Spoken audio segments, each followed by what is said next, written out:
obviously you and I both are Christian wives and moms, and I can't tell you how much pushback that I receive from Christian women when I just appeal to what the scriptures teach regarding discipline and instruction and the rod of correction. And I've had them explicitly tell me, oh no, we don't do that in this house. There's no Yes. need for us to spank, because I can just have a gentle conversation with little Billy and he just complies. I'm like, really? I'm like, so when little Billy tried to choke me out, the adult, Mm-hmm.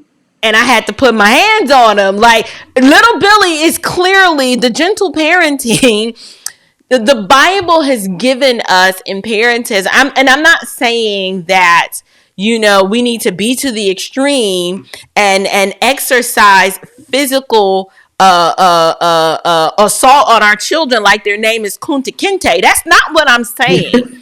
Right? Because some of us, my husband was, he was whipped like his name was Kunta. But the point I am making is that you cannot bypass what the Bible teaches about instruction and discipline when the scriptures tell you, when you fail to enact using that, you hate, when you withhold it, you hate your Absolutely. child.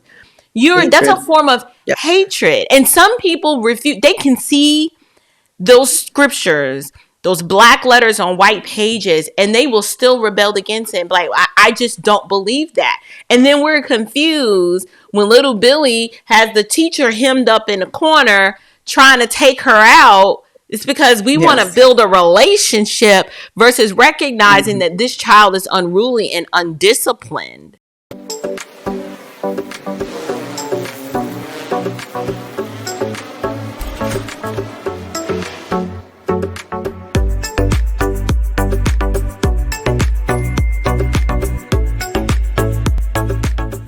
That leads us to our special education system in America. Students identified with various behavior and learning disabilities.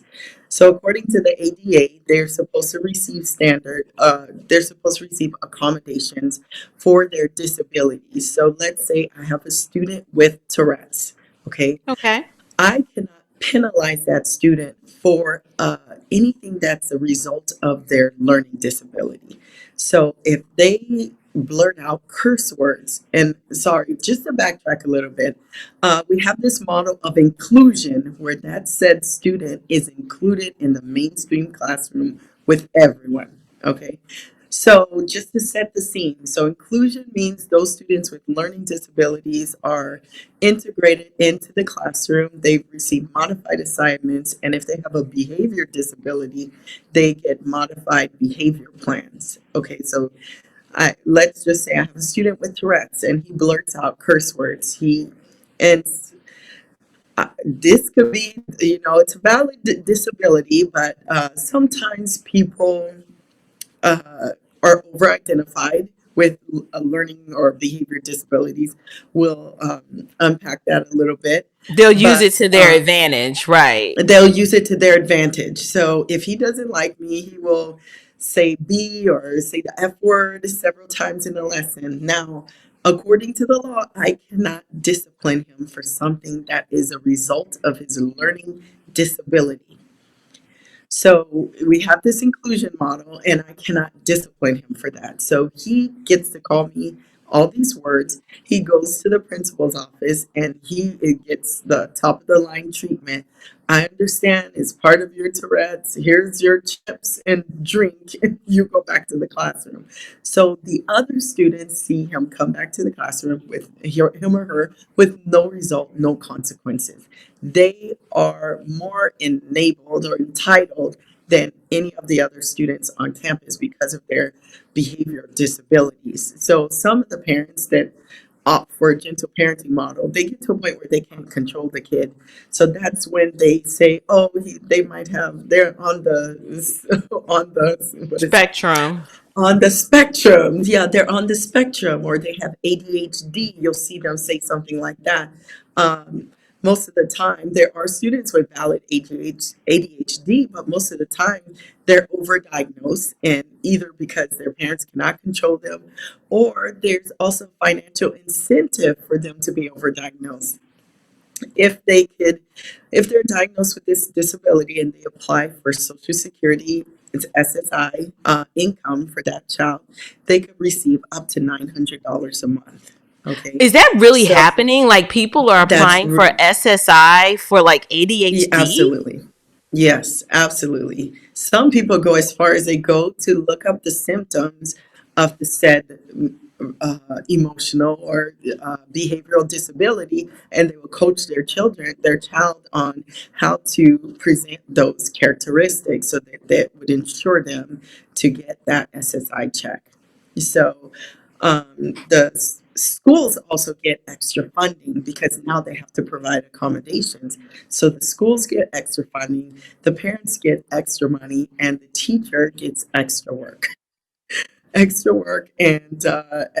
you know, extra pain. Let's just put it that way. This is a lot. This sounds like a really nice grift and money grab. Like I'm aware of Yes. parents whose child might have some nutritional deficiencies and they're giving them, Hmm.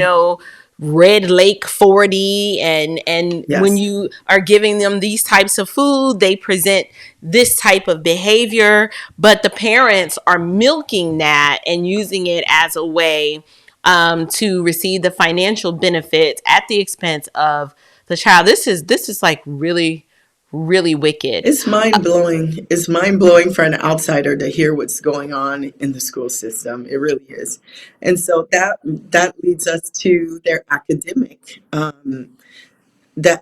accommodations. So first, let me preface it by students that are identified as learning disabled are twice as likely to end up in jail or prison. This is a Okay. real pipeline because they have no behavioral standards as well as no academic standards, which I will get into.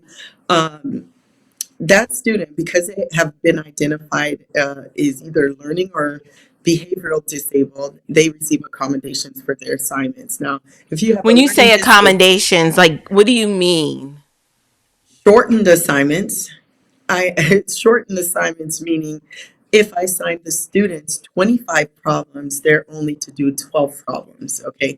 But shortened assignments could also be subjective. So if a lawyer had gotten a hold of a case where a student failed, and they could easily go through and say, oh, their accommodation says shortened assignments, it really means maybe 5 or 6 problems, but you gave that student 12 problems, so that's why they couldn't do it. So they could So it's easily like argue. you can just make it up as you go. Pretty much. I mean, the accommodation says shorten assignments, but how do you apply that? They don't Right. quantify that. They don't give you a number as a teacher. So anything you do, however you provide those accommodations are subject to scrutiny and litigation. The school could be sued if the students fail. They could go back and say, well, you didn't provide them with a shortened assignment, it needed to be shorter.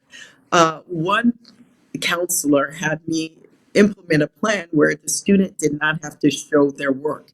They didn't have to justify how they arrived at an answer.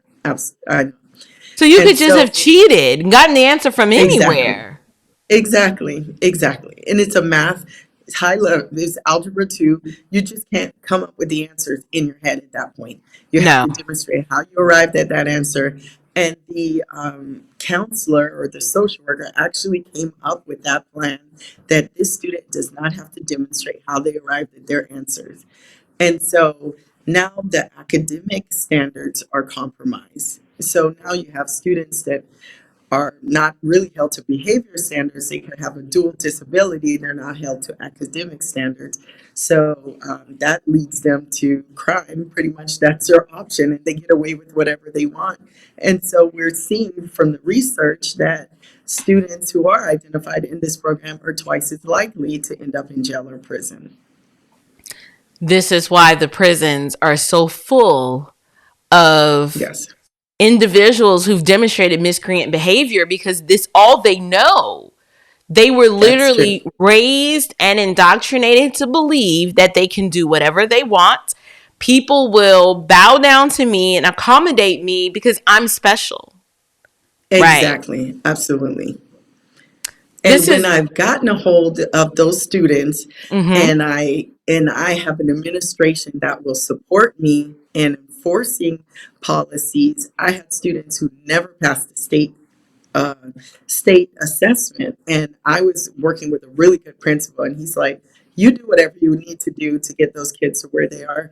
I implemented a remedial math camp. If they were at risk of failing, they had to attend that camp after school. And I was able to tutor these kids to where they pass. So we could do it, but our hands are tied because either the administration or the school-wide policies have said that no, we don't want that, you're penalizing them.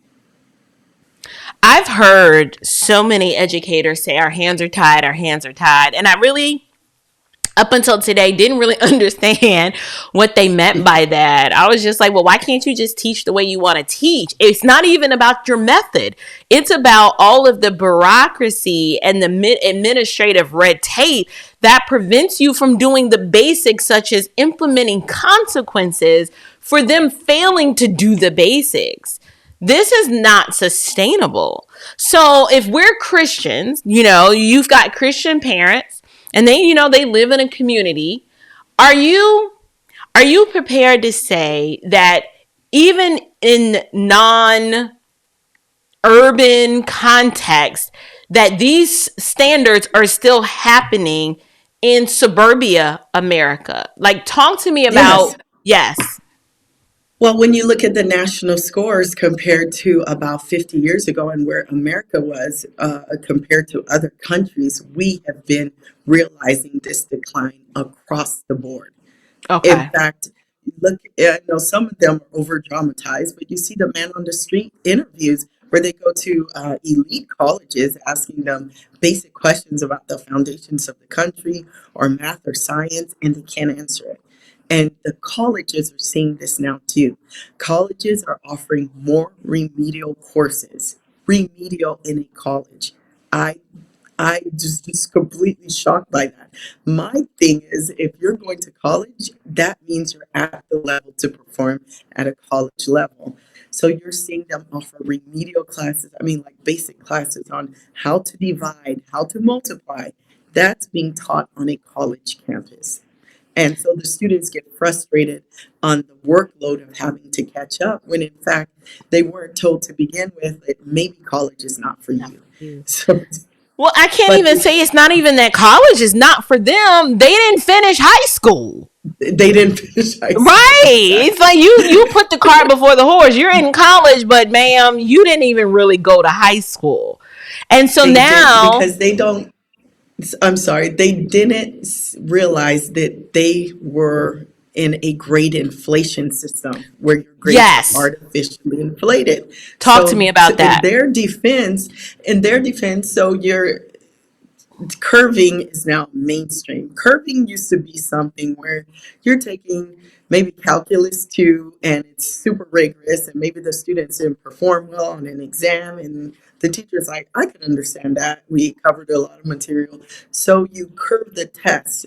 So where the person who got the lowest grade is now the stand or the highest grade is the A of the group. And then you modify the scores accordingly. Well, now we're having everybody curving. We're curving across the board in every class. If the students took a test, because we have to teach in a timely manner, we have to teach all of the standards to, for example, take the end of the year course or take benchmark tests. So the tests are curved. So probably that's where I got the C. A C score becomes an A, like a C plus becomes an A, and F becomes a D or C. And so there's a lot of curving going on there. In addition to that, in some districts, you're not allowed to fail the student. You cannot give them an F grade. You could, the minimum, they have minimum grades of 60 or D or whatever they have as a D in the system.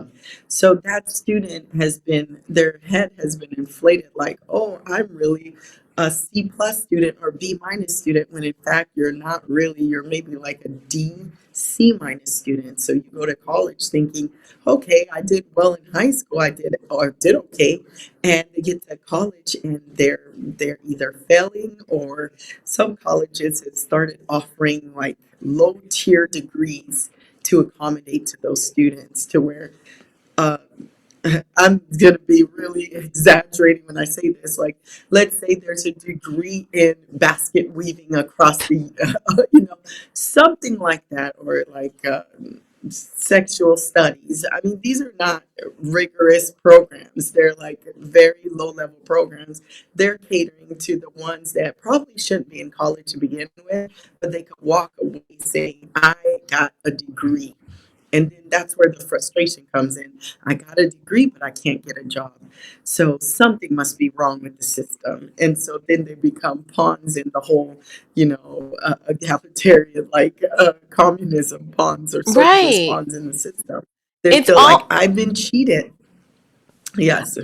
I was going to say, it's almost like they've incentivized or told these students that when you in order to succeed in life, you got to go to college, right? So they're going to take Hmm. their money, but they know that these kids are unprepared and can't compete. So they're making Yeah. up these degree programs. They're like, well, we got to give them something. We got to award them with Yeah. something. Here's your basket weaving degree. Yes. Here's your And then degree in dance. And so now you have students with student loans. They're frustrated. I mean, they can't get a job. The college teachers are frustrated because now they're being pressurized to pass these students as well. And so, yes, yes, they're being pressured to pass along as well. So it's leading up. Is going uphill. And so it's just across the board. So a company, for example, IBM or Google, they're hiring, and sometimes they wouldn't mind getting people from other countries outsourcing. They could pay them lower, less money, and they're very efficient and they're very, professional about, how they conduct themselves. And so it would be a good arrangement because, and they're even starting to do that with the math subject area. They cannot find teachers to teach math.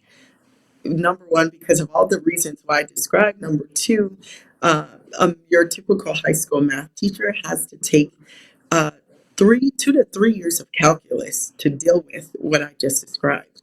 So Right. most people who are taking that, they rather go into computer science or engineering. They rather not teach math. So they're having a hard time recruiting math and science teachers. So they're going overseas and they're recruiting from the Philippines, people on work visas to come teach in the inner city. Yeah, there's no way if I've taken, all the way up to calculus or beyond that I'm going to come and take that skill set in an academic environment. I'm going to do cryptography for the government. I'm going to do something else that's going to put some bread in my pocket, because I mean that is a very vigorous area of coursework, and it just doesn't even make sense now. It makes sense why you say it's difficult to recruit math teachers, because they're like, I'm going into Yes. technology field. I'm I'm going gonna to make buku bucks in Silicon Valley. I'm not going to be subject to a physical, mental, emotional emotional, abuse. right? Speaking of emotional abuse, psychotropic, depressive, antidepressants, anti-anxiety medication has skyrocketed among teachers because of the hostile environment. Yes, Wow. it So has not only so skyrocketed. now we've got an influx of mental health issues that, to be Yes, honest, a lot of these children are not dealing with mental health issues. They're dealing with lack of discipline and behavioral issues, but it's causing yes, mental health issues in the professors and the educators. So they're being placed on these psychotropic drugs, which comes with a whole yes, boatload of side effects, Yes. this just creates a healthcare crisis. So now what you're doing, and I don't even think you're realizing it, is you're helping our audience to see how so many different aspects of our world are tied to the lack of these educational standards and how our K through 12 system is structured. And then on top of that, how this plays into a whole globalist paradigm, Hmm. because if Americans cannot compete on the world stage, they're not getting the jobs. Other people from other countries are coming here and they are effectively our new workforce. I Not mean, only that, but now leading into the whole critical race theory and those kind of topics, they're saying, I read literature and I was livid. It said that black students are just, perhaps they're just not good at math. Okay, so not just black, but minority students, perhaps they're not good at math. So they're trying to remove the math requirement from some of the degree programs. So they're trying to take away that college algebra so students will be more successful in college. But in turn, what you're doing is, I know in people from Africa and they're black, they're Asia. coming from those countries, from India. They know the key to success when they're coming over here is to get a math related degree, because you'll be paid more and you'll have job security. But if Right. you're telling these kids that you're just not good at math, or math privilege is what they called it, and that some students, they presented some flawed study. Some students will just not be successful in math. Well, math requires discipline. If there's no discipline, they're not going to be successful. It's not about the color of their skin. So people from other countries, they'll come over with engineering degrees. They almost always come over with STEM degrees from India, and Asians are one of the most successful demographics in this country. So, what is an American citizen? What are you to do if you're like, I want to enter into a field of mathematics, but you can't, if you're educated in this public school system, you're not going to get the vigorous education from the mathematics perspective that is needed to compete for these jobs. What do you do? Like, where do you get that training from? Oftentimes, what we found with school districts that are performing very well, and it's not necessarily the school district itself, it's the mentality of the parents in the school district. Right. Whether they're affluent, they're going to get tutoring, they're going to do whatever it takes to get their child to be successful in that content area. Whether they're tutoring over the summer, throughout the year, they are going to do whatever it takes. I So got we you. have that as being the difference. Another option that has presented itself in recent times is the school choice. Private schools are documented as students who graduate from private schools are documented as performing better than those in the public school system. Once Right. again, it's the discipline that you're getting from a biblical worldview, and subjecting yourself to biblical standards in your work and in your life. So we see that their students are performing better. So what they're aiming to do is let the citizens take their tax dollars and go to a private school of their choice where they believe their students could be successful. So this is why now it all makes sense why certain political divisions are anti school choice, because they know Hmm. that if those tax dollars come out of that district and it goes and follows the child, it's really going to reveal just how jacked up those school systems are. And Exactly. you would think they'd be like, okay, well, I guess we got to compete now, but they don't want to compete. They want it to stay exactly the way it is, so that however this money is funneled into the district, it can continue to be wasted and the children suffer. But I'm definitely an advocate for school choice, and I'm glad that you actually brought that up, because that is one way.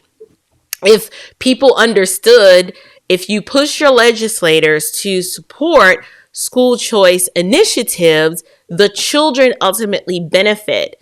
I'm just glad that you kind of made that connection. So let me ask you this from a Christian worldview, in your opinion. It doesn't sound as if this public school system is a viable option for believers to knowingly and purposely put their children in. However, people are going to push back and say, well, you don't know our situation and we just don't Our have a choice. finances. Right, what are Exactly. we supposed to do? I'm a single mom, or we're just a regular two-parent working family. The local school is my only option. Do you believe that? Like, encourage and exhort us to think through why they may not be thinking about this properly. Well, okay, so we always see that the average person, maybe some people who can cut back, they always use the argument of the single mom. But now there's more creative ways to do it. Some, let's say there's several Bible believing single mothers, or maybe there's a Bible believing single mother and other families that are homeschooling where they could pay that person to homeschool their child for a fraction of the cost of a private school, or another option. So there's so many creative ways to do homeschooling nowadays. Let's see. I just want to make sure I get this website correct. I believe it's HDLSA or HSLDA. Hold on one second. Sure. While you're looking for that, I Um, think you brought up another valid point. Because we are believers and we know the scripture talks about the importance of taking care of those, especially in the household of faith, yeah. it could even look like local congregations taking an assessment. Okay, Yes. how many school age children do we have in our midst? How many of you guys are already home educating? Could we come and put together some sort of hybrid model to support our children so that our people don't even have to consider Listen. the local public school system as an option? That is That's a something good that we might idea. want to consider, right? This so the website is called hslda.org. It's pretty much Oh, a Hilsda. homeschooling website.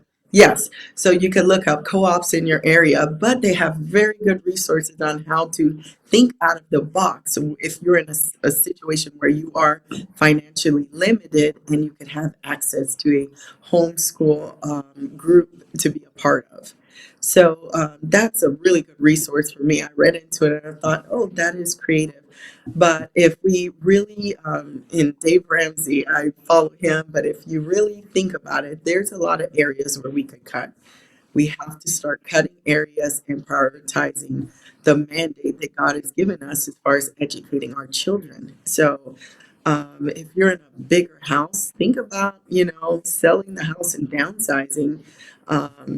You don't need 1,800 square feet, unless you're like a really big family, then you would need it. But for the average two to three parent households, we are really societally, they have tracked the square footage a long time, and we're living in much larger houses than we even need. And, if Right. you look at a 1950s house, it was much smaller, maybe 1,000 square feet.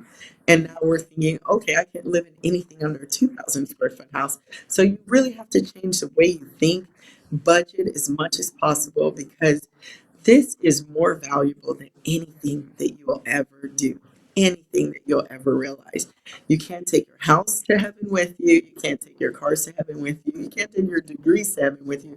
But if you train up your child when they're young, and as they're growing up, they develop that biblical love of Christ, then you could see them in heaven with you. So this is the most valuable investment that you have on this earth. So I just don't see sending that child to Caesar, like Vodi Bakum would say, Right. to educate them. You're going to get Roman results, if you send them there. And so that leads me to the whole issue of sex education, critical race theory, gender identity. They're definitely this. I would implore every parent to actually look into what is being taught in the curriculum. The standards are listed on every state's website. They have to disclose what is being taught. And when you find out what is being taught, the extra literature that's supplemented with the demonstrations on different sexual practices, I mean, why would you subject elementary age children to that? I mean, you can't just say, in some states, they cannot opt out. They cannot opt out of the sexual So education. they No, don't have a choice. they Basically, don't. they're not even Yes, told that this is what your child is like. So I remember when you and I were speaking, you asked a very, very good question. You said, why would you share custody of your child exactly. with the educational system? I want you to talk about the concept of sharing custody and how many of us, particularly my audience that's listening, they're already doing it and they don't realize it. Like you broke that down so masterfully for me. Can you talk to us about what you meant? Because most people don't consider, oh, I sent my kid to school, that I'm not sharing custody. That's my kid. But my question is it really? Yes. And we've seen like it takes a village, which Hillary Clinton really masterfully spread that concept that children now they're saying the students are our students, they're Right. ours. And there's policies on campus where for example, a school nurse is a liaison to resources in the community. She almost works as a social worker, connecting students that come to her with resources in the community. So they will counsel the students, and this counseling is confidential. So they can connect if a student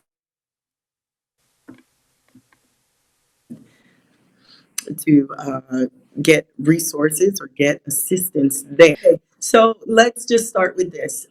You send your kids to school, your child to school 5 days a week. So the school has them for 40 hours a day. If you were to be in a situation where you're divorced and your husband or your wife shared custody, and they would have them for less than that. Right. And people are livid when they hear, oh, my ex husband cut my child's hair without my permission. Well, guess what's going on in this school system that you share custody with? They're connecting your children to Planned Parenthoods without your permission, to do serious medical surgery to their body, abortions to remove a child without your permission or without your knowledge. Students in this country are electing to undergo gender therapy without the permission of their parents, and they could start the counseling process to change their gender. And in California, I'm not sure how far they've gone, whether they could start medications or not. But at the end of the day, they're undergoing these things without your permission. Think about it. A child cannot go to a dentist without their parents' permission, but they could seek out these serious medical interventions and surgeries without their parents' permission. So that's what goes into sharing custody. So I remember you were telling me in your experience that if a student had come to you and told you that she was pregnant, your hands as the educator is tied. Like, talk to me about how you would be unable to walk her through such a decision because of the policies and the way that things are structured. So, if let's suppose I was successful in walking her through and convincing that student to keep the baby, Mm-hmm. there could be legal ramifications against me because maybe the parents would say, well, I didn't want her to keep the baby.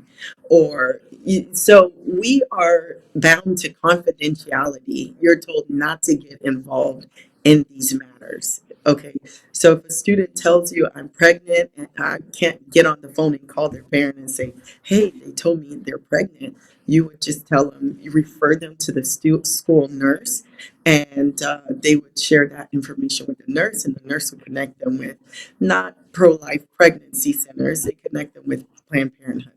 So the nurse can't even tell the mom, you know Misha's pregnant, right? Like you No, that no.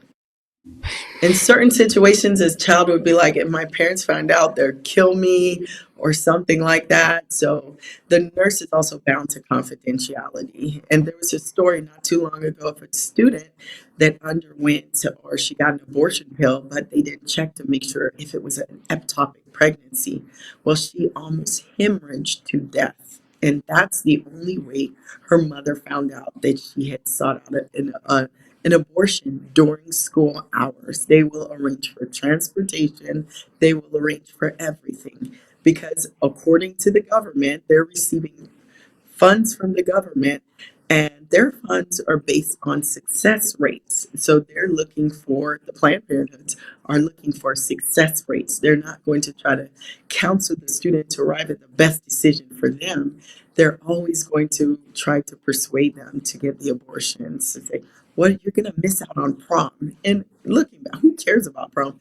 You're going to miss out on prom. You're not going to be able to go on the school trips when you were, stuck at home doing, taking care of your baby. Your friends are going out having fun. You don't want to do this. And so it's easily an adult convincing a child to have an abortion. The child has no chance because the adult will talk them out of it every single time. No problem. right.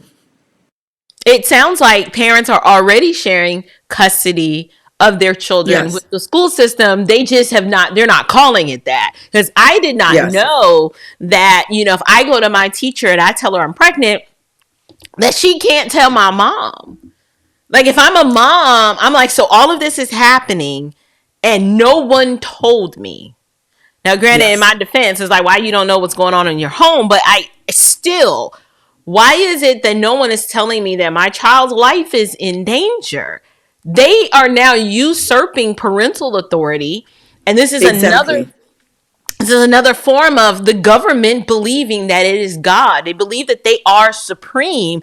That is highly problematic. So you've just laid out another compelling reason why parents have no business considering the public school option. This is not the educational system that we were raised in. This is another animal. This is something completely different. And Hmm. so on this platform, I try to educate my audience and remind them of who we are in Christ and that we're not like the world and we are completely separate and distinct from the world.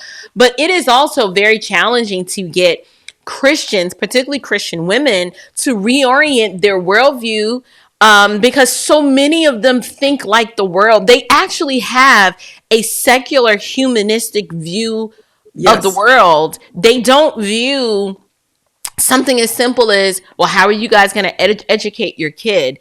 They don't consider that as something that needs to be discussed with prayer and really seeking the Lord on what they should do. They just do what the default position is, which is, oh, we're gonna send them to school, and we moved and bought our house in this area because the schools are good. It's like, what is your definition of good? You don't even know what's going on in the school system. Something else that you educated me on is the lack of there are some technology vulnerabilities in these school systems that unfortunately children have access to inappropriate content, and it's not necessarily that the school's doing it on purpose, but they're negligent in this area. Talk to us about some of that. So there's vulnerabilities in the firewall, and the students are very tech savvy. I mean, these students, I've had students that hacked into a grade book. I mean, so they're very tech savvy. They could bypass their firewall and access explicit content during school hours. And I sent you a couple of articles on it. If I hadn't seen it for myself, I wouldn't have believed it. We had students that were 11 years old, and my friends that taught in elementary, they have students as young as 8 years old that are exposed to explicit content. Now, those students, it's because they have their parents give them smartphone privileges very early on. But with the students in the middle school and high school, they have found ways to access the material from the school computer where they will just type it something in the URL and they can bypass it and have access to doing whatever they want. In fact, one time I was showing a movie, Gifted Hands, and the movie was fine, and it was rated fine. It was about Ben Carson and him coming from a low socioeconomic area to becoming a brain surgeon that revolutionized brain surgery. So I was showing that movie, and if for some reason the firewall was blocking it out. So I said, "Hey, could anybody get me in?" The student did something to this day. I don't know what they did, and we were showing the movie. So one of your students actually bypassed the school's Yes, firewall so that you could show the movie yes, that you wanted to see. So if they can do that with something that was harmless, like Gifted Hands is that's a good movie. There's yes, nothing wrong. They probably didn't want anyone to know who Ben Carson was and how brilliant he was, but that's a whole nother argument. But the fact that yes. he was able to get in, that is crazy to me.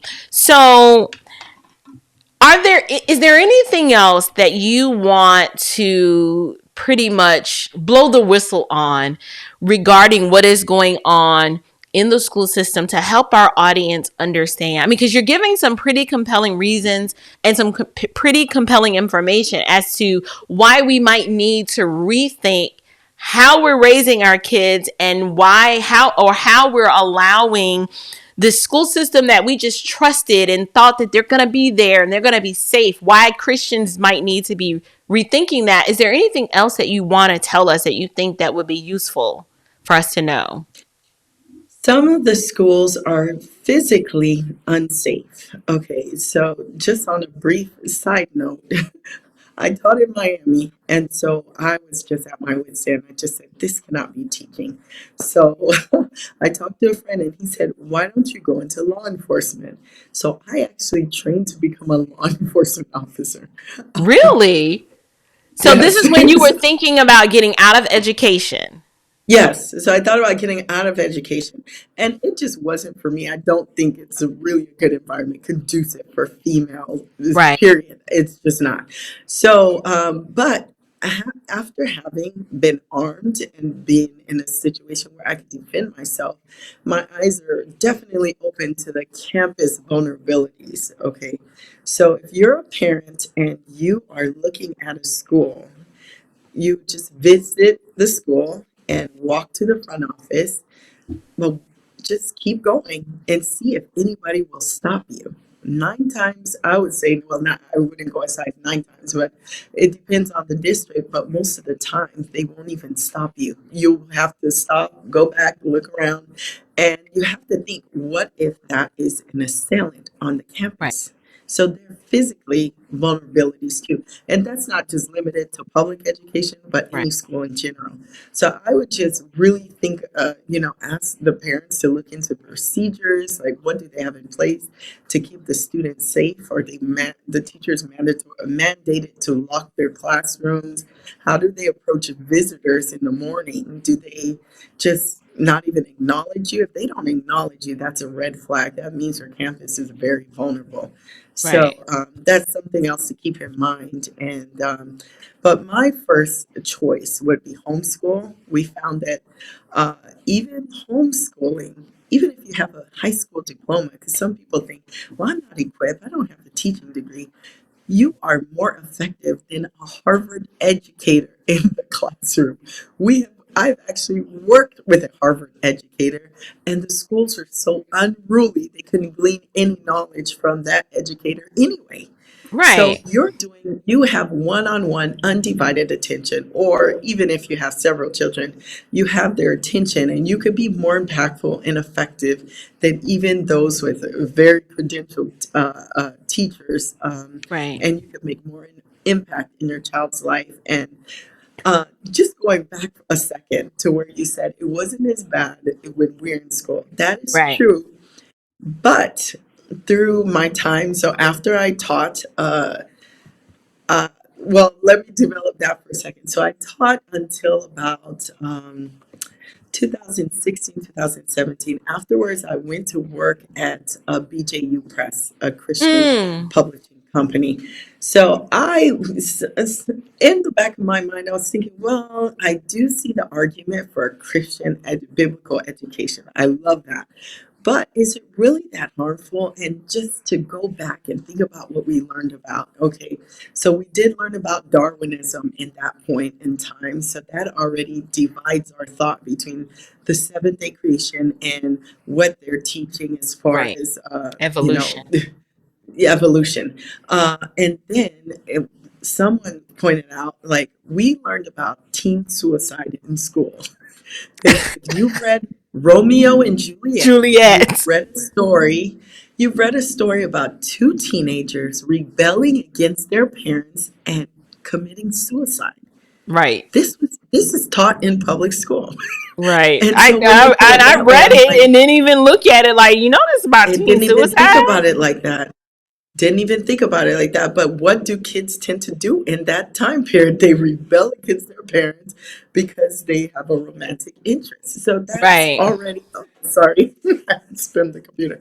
So that already is like problematic. Right. So it's funny that you said you went to work for BJU. We use a lot of BJU curriculum in our Hmm. homeschool, and for us, I think the big takeaway I want people to have from this show is, we're not trying to bind your conscience to do anything. What we are Hmm. trying to do is to lovingly exhort you by telling you the truth, and then hoping that the Holy Spirit will do the work in your heart to help you understand just how critically important the decision as to how you educate your children really is. And I'm gonna be transparent for a moment, because I think I'm gonna be transparent, and then I'm gonna do a little correction, right? Yeah. Christian women, particularly a lot of the ones that I know of, they don't want to admit that they are more influenced by the world than they realize. They are influenced by the world regarding what they believe.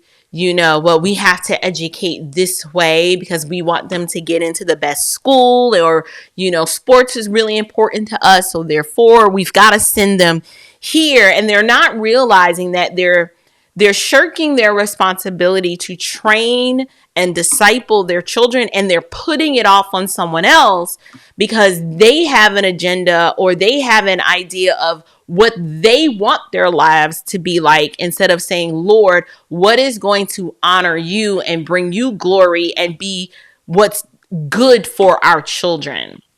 And some of us just need to have that heart to heart conversation with ourselves and say, you know what? I'm really a worldly woman. I want a 6,000 square foot house. And that means to get that, I have to work 80 hours a week. And I just don't have time to teach this kid. Or they'll cloak the I don't have time to teach the kid under the guise of, well, I'm just not good at it. Right? They'll say I'm not good at it, or I don't have the capacity or the. Listen, I am the The least patience. patient. I am the least patient person I know. Okay, first of all, people who knew me growing up don't even believe that I'm married and I have 4 kids, because they're just like, she's not the motherly type. Like she's not motherly. Are you sure it's that April? She 4 people don't believe it, and it's because I just wasn't that female. However, I can attest to the inner working of the Holy Spirit working in your heart, changing your mind, and then changing your worldview. Like, the Lord caused me to change and think this way, because it had to have taken an outside miracle, because that wasn't me. And if Exactly. I can dig into the deep recesses of who I am and say, no, I can do this. I can educate these children. And I'm not saying it's easy. There are days when it is adversarial with my girls because they don't Yes. learn how my boys do. My boys, I sit down and I say, okay, this is what we're going to learn. This is how you do it. Here are the steps. You got it? And they're like, got it. We move on. Them girls, honey, listen. I've had to come up with 8 different ways of explaining how to round. I've had to come up with all kinds of tricks and mnemonics and songs. It's sanctifying for me because I have to die to myself for the benefit of helping this kid learn. It's not always easy, but it's the most rewarding thing that I've ever done when you had that one kid that just you felt like they're never gonna get it, and when they get it, you're like, Yes. thank you, Jesus. She knows like multiplication. I don't know if you have those kinds of victories, but I do. I have those Jesus be a fence moments. So I say all that to say, exhort and encourage these women to tell them that they can do it. Yes. So, like you said, no one is going to do that better than you are. Come on, Some sis. teachers will say maybe they're not the best learner. Maybe so let me just cater to the masses and continue going. But being in that private setting, you could cater instruction to your children, you could cater to their interests, and you could do it. A lot of the times, a big mistake people do when they go in this, they go in it alone. They're not leaning on other people who are doing it as well for advice, to So, meet up with them, to see how are you doing this. Maybe I could learn because I'm struggling in this area. You're not an island. Get with the other people in your community, in your church, and ask them how they're doing it. And right, if anything, you could start a co-op with them where each person could lean on the other person's strengths. So I would be a right, math person. I'm not the best with reading and grammar. Uh, I mean, I could read, but right. it's for writing papers and developing the whole argument. An English teacher would be more suited for that. So Okay, maybe we do a co-op with somebody who's really good at writing. So you don't have to be an island when doing this. And I think that's the biggest flaw that people have, is I just have to do it all by myself and I'm so overwhelmed. I have all these right, books, I don't know how to do it. And so it could be intimidating. But I mean, for most of the part, in elementary, they're pretty much scripted where they tell you what kind of questions to ask. They tell you exactly how to proceed with the lesson. So you don't right. have to, if you get a good curriculum, you don't have to reinvent the wheel. You can Right. just Like use theirs. BJU literally tells you what to Yeah. say. Step 1, ask the child this, draw a square. Like you can't mess it Yes. up. You can't. And Yes. it was such a blessing for me because there were areas in my own learning where I had gaps and I didn't become proficient until I had to teach it. Yes. Right. Yes. I mean, I'm embarrassed to talk about some. There's some things I'm like, I was today years old. Like I just am not renaming and smarter than a fifth regrouping. grader. Right, like renaming and regrouping. No one had explained the why. I was just like, Yes. you multiply this and you multiply that. And when I remember I shared on Facebook, they're like, you didn't know that? I'm like, I just told you no. I did not know that. I didn't know that I was taking these are tens and now they become hundreds. No, I just Yes. was multiplying it and it was a 10 because that's how they told me. I Mhm. my husband laughed at me so hard because he was like, wow, like I was like, listen, I'm just being honest. I did not It's know. true. I didn't know. They never explained it. When I had to teach it, I was like, is that what we've been doing all these years? I was like, oh, I'm Yes. renaming it. I was just calling it carrying. I don't know. But anyway, I'm It so really makes grateful. you, yes, it does make you smarter. You're learning more. You're learning alongside of them, and you're Right. modeling how to learn. So you don't have to know it all. You're Nope. modeling how, as an adult, that I am acquiring that knowledge, and they're watching you learn, and they're getting those skills. And they found Right. that when you're homeschooled, you become a better independent learner because You it's been do. modeled for you. Yeah. You do. Because if there's something you don't know that you have to teach, you've got to learn it first. And so it Yes. forces you to get focused and say, I got to teach this tomorrow. I don't even know what I'm doing. And so I guess I Yes. should read this today. And then the next day you can look like, you're the bee's knees. And now your kids know, Hmm. they're like, Mama, you just learned that. Yes, I learned it last night. And now you're going to learn it. Like I'm struggling. We're not struggling through math with my oldest, but there are times when he needs help.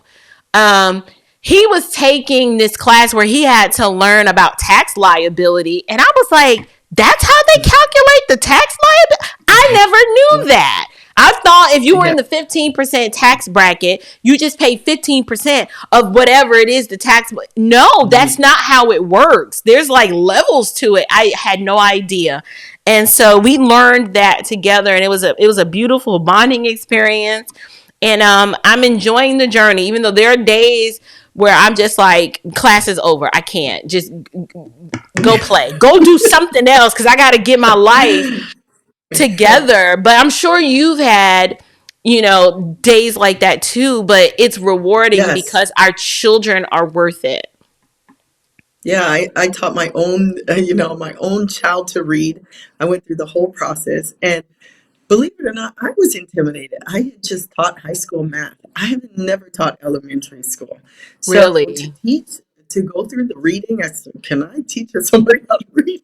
And I taught her how to read, and she's pronouncing the words and she's developing as a reader and just trying to hone in on that and foster the love of reading. And it's pretty amazing, Otherwise, I wouldn't get that opportunity to see it for myself, Right. hear her say the first words, it's really special. So I would Right. just implore every parent to really search inside of them, pray, and see how you could do it. And another flaw that people make is they feel like they have to be confined to these large, high cost of living areas. Right. There's a whole 50 states, look and see within those 50 states what's affordable. You're Right. not bound by the schools. Most people are like, well, I have to live here because the schools are better here. You're not bound by the schools. You can go anywhere. Safety is an issue. So you could go anywhere, as long as there's work and it's safe, you could go anywhere. So, Right. and there's definitely a lot more affordable places than your major metropolitan hubs in this country. So look into that and do whatever it takes to being the best shepherd for your family and helping them learn. Right. Like I'm taking my audience on this journey of, building forever families and being devoted family builders. And this is such an important topic that's a part of that macro discussion. So I'm just glad that you were able to come on and just shed some light on what's really happening in these school systems that are so detrimental to our children, and that how we as Christian parents need to take this a little bit more seriously. And to be honest, many of us, we've never consulted the Lord about it, and if we've had a little smidget of a desire, we haven't prayed about it and say, you know what, Lord, help change my heart. Only you can do that. Change my heart, soften my heart in this area, and give me the desire, because it's a good desire to have. There's so many things in our life that it doesn't come natural to us, but with Hmm. God's help, right, submitting that to Him, He's like, no one's asked me that before. I think I might just grant that prayer. Like, you just don't know in God's Yes. providence how He does a work in your heart to help you in a particular area that you might not feel gifted in.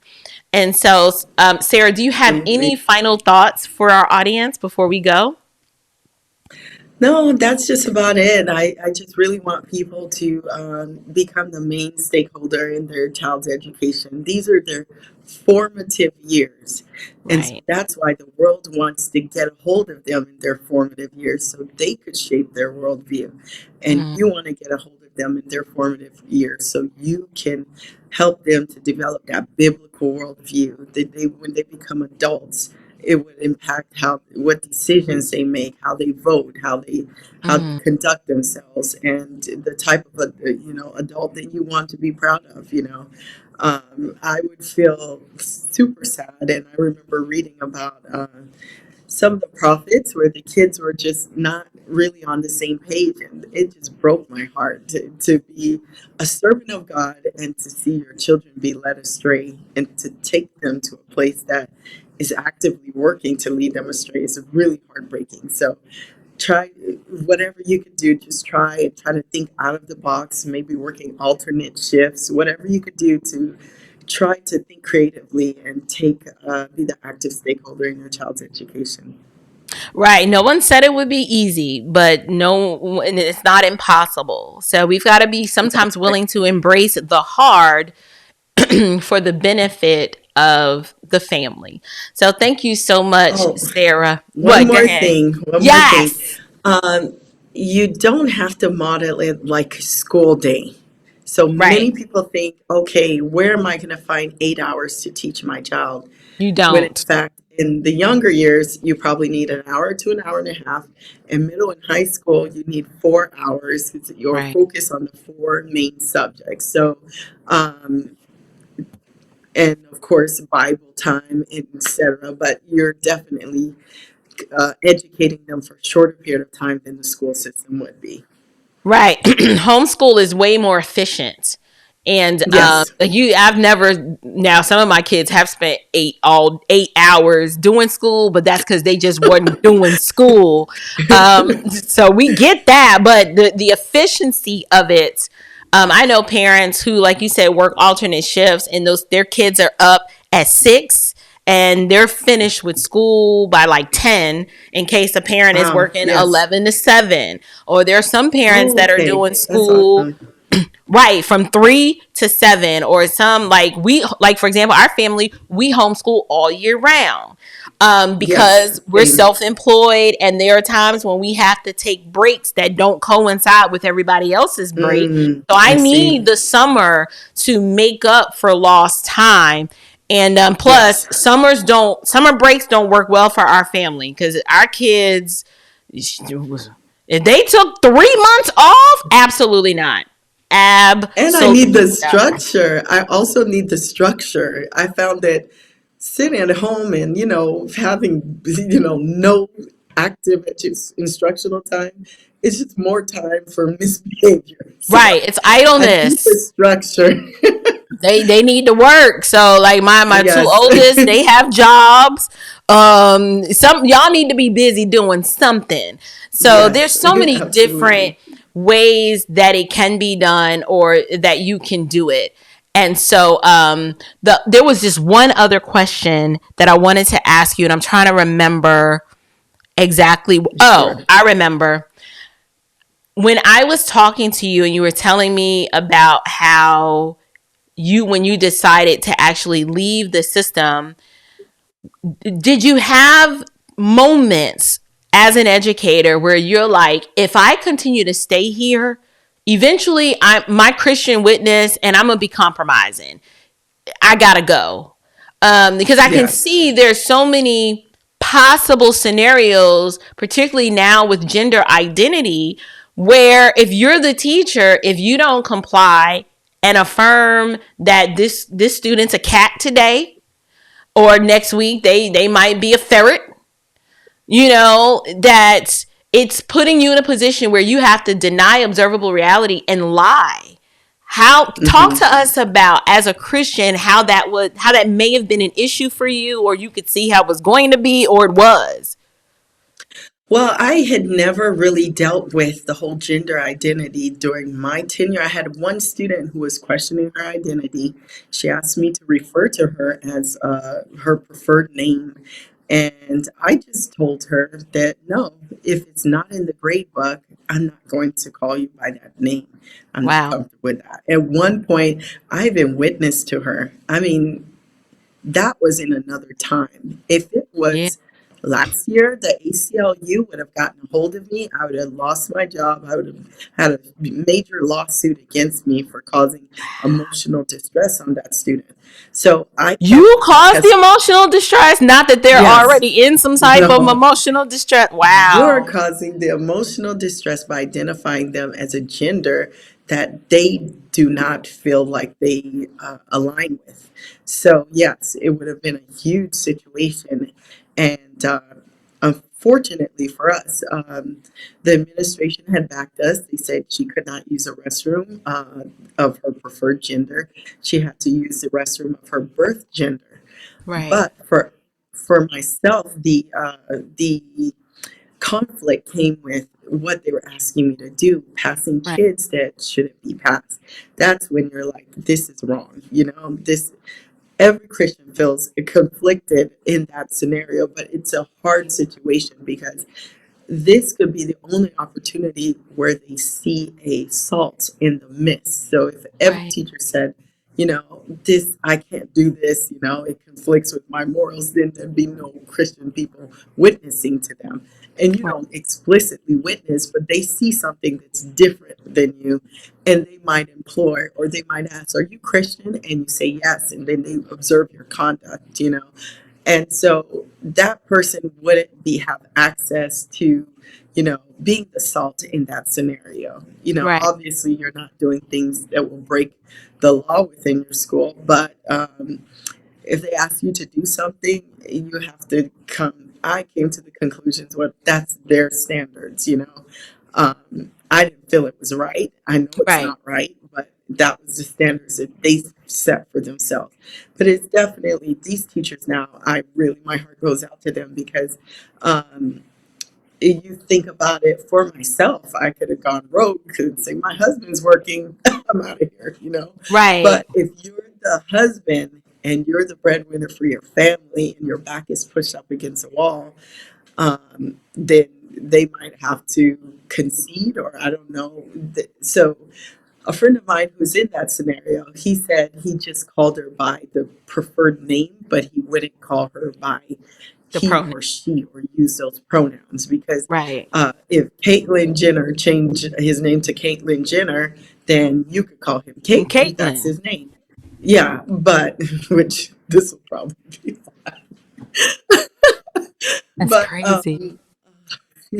but yes, so you could call him by his name. So that's how I have family in healthcare as well. That's how they address their patients by whatever name. They just won't call the person he or she. They will see the name on the paperwork and call them by that name. So that's the workaround for that. But still, you kind of feel conflicted about that as well. Right. I wonder if I was an educator and I knew it was getting to the point where I'm gonna have to pick a side, what are some alternatives? Like, how do you still use that gift or skill set? And I would say probably in the consultant realm, like you could Yeah. change it to be an educational consultant where parents pay you and you're teaching. I mean, I know it takes time to kind of build that up because you're trying to replace Hmm. an entire salary that you had. So you'd have to do the math and Yes. say, how do I consult in such a way that it's a linear move financially for us? Um, there might even be a business opportunity there for former educators to consult educators who want to get out to say this Yes. is how you structure it, this is how you do it. I don't know, Christians are going to have to start to get creative and figure Hmm. out ways to generate streams of revenue to take care of themselves, because this is going to become unsustainable at some point. And it's very, very scary. I don't I don't wish these types of decisions on anyone, but I know that the Lord is kind and gracious to us and he will provide us That's the right. answers Yes. if we seek him. So this has been such an amazing discussion. My eyes have been opened to a lot, and I'm hoping that my audience heard our heart, that we're not trying to bind their conscience. We're just trying to No. make them aware. Yes, so many people don't know what's going on. And so this is just a way to make them aware. And that's what my passion is now, to make people aware and let them know there is another alternative, and provide them with the alternative of homeschool and try to educate them like that. Um, I just, I just would, ask people to pray about it and see where God is directing them. But if there's obvious things like the pain that I had to go through to know that this person, this little person, we see them and they have baby faces. They've gone through an abortion, made such a heavy decision like that in the absence of anyone. After they leave, they no longer receive counseling. They are just mulling over this decision by themselves, and I couldn't do anything about it. And so just to see that happen and know that, your child could be in that situation or somebody else's child, it's definitely something to think about. And in the meantime, parents could definitely go to the school board meeting, look at the curriculums online, challenge a school to remove these sex education from fourth grade. Florida has some protections for students that are, I think, under third grade, but what about the rest of them? They're still Right. subject to those materials. So challenge your legislators, to change that. Even if, like, I do have the privilege to homeschool, but I still am passionate about helping others, even Right. if they're within that system. How can we make it better? I know, to me, it's irretrievably broken. It's just a broken system. And It is. but how can we help others that are trapped in that system? So that's another area that I focus on as well. That is great. So thank you so much for You're joining me welcome. today. Thank you And for having me. you're welcome. You're welcome. You're always welcome, on the Standard of Truth podcast. If you're keeping your ear to the streets about new developments Yes, in this yes, area, just, reach out to me and we'll make sure that we sure. disseminate that information for our audience. So, you guys, thank you for joining us today. And until next time, grace and peace.